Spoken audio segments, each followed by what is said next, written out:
Hey there, Timinator the Toolman back at you. I made something the other day. I wanted to share it with you real quick. And this is all completely out of scrap material. I had a 2x8, I believe, laying around. And I had some doors at my job. I do property maintenance. And I had some doors I had to take off and plane. They weren't closing all the way, and so other adjustments didn't really work. And then I had a couple other doors that I had to do the hinge mortises in them and install a couple brand new doors. So what I did was I actually saw this on another YouTube video and wanted to share it with you after I kind of put my swing on it. So what this is a door jig, and I'll post a picture of it when I actually used it. But I'll post a picture of that up here in the upper right hand corner. So what you do is pretend this is your actual door being on end. So I have two of these, one on each end of the door, the top and the bottom, and then you stand your door up, like if you're doing the mortise. If this was your door, your mortise jig would be up here, and then you stand the door up in there, and then you lightly tap this. I'm going to just kind of use this as a hammer. Lightly tap the wedge in there, and then your door is secure. And if you have two of these, which you have to make them as a set, like I said, completely out of used material. And you can see these boards have had screws in them and stuff at one point.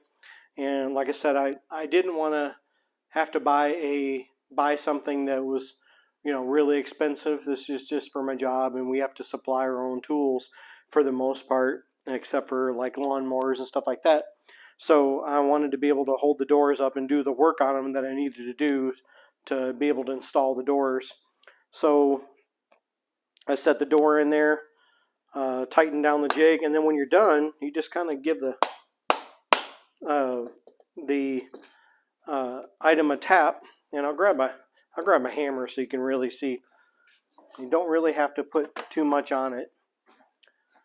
But basically, like I said, this is your door. It's kind of up like this. Set your door in there. Give it a tap. And your door is actually in there. And it worked really well. I tried it out the other day for the first time. I adjusted like 3 or 4 doors, and it worked flawlessly. Actually, my coworker actually put a cabinet door in it, and it actually was big enough to do that. So once you tap everything back, you could actually tap this back. But basically the way you make these, you can use a 2x4, a 2x6, it doesn't really matter. And you want to set your blade depth for about half of that board.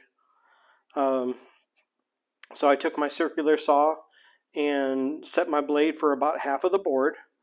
And then you need to actually make these first.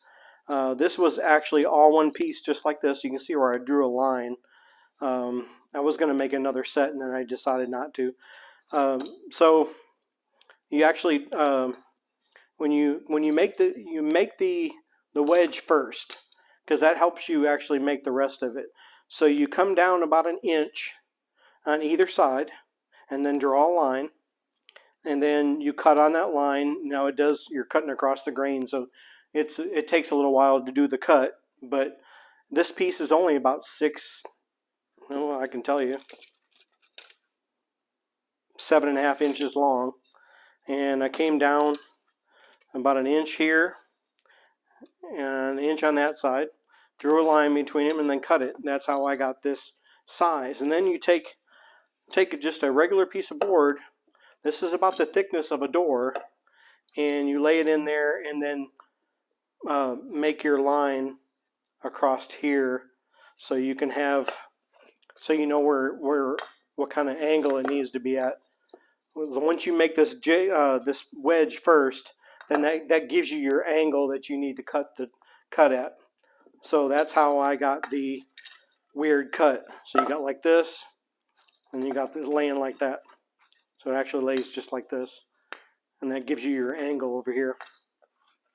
You can just cut it halfway through, and then you're left with kind of all these little cuts. I just made a bunch of cuts in there, and then took a chisel and went chop chop chop chop. And actually, the video I watched of the guy actually goes chop chop chop chop. So I just chopped it out. It doesn't have to be pretty or anything. This is just a scrap jig, and you can sand that down if you wanted to. I think the most crucial side to the wood needs to be the wood that goes next to the door. So when you put your door in here, this edge is going to be up next to your door. So I would say this is probably the most crucial edge. If you want to, you could even put like the fuzzy side of Velcro on this or something like that, so it won't scratch the door. But this one's really smooth. So like I said, it's just a scrap 2x4 if you want to sand that down so you don't mar up your door. And you can see how much that closes. I've got just a little over a ½ inch, and a typical door is, well, 1.5 inches or so, some almost like that. So this fits really well. Again, acting like this is your door, tap it in there and your door's set. Now I just took it a step further. And I put a chain on here so that jig won't disappear.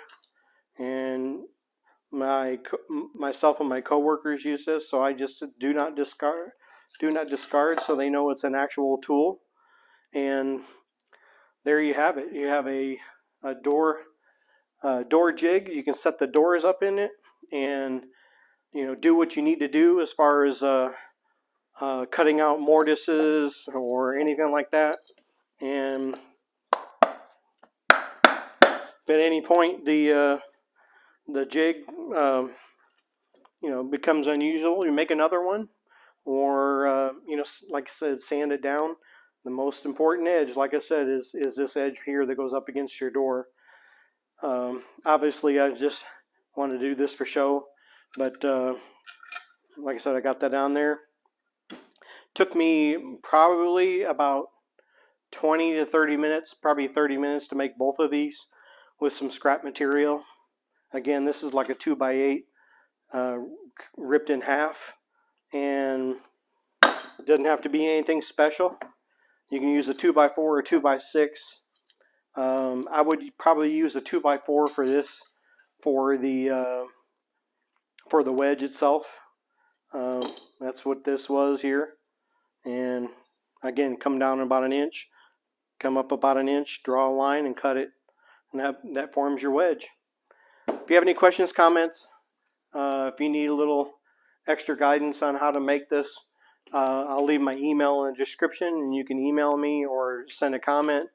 And I'll also put some pictures up there on the video as well, so you can kind of see what it looked like being used.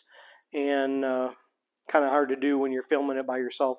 So again, this is Timinator's door jig, and I hope you like it.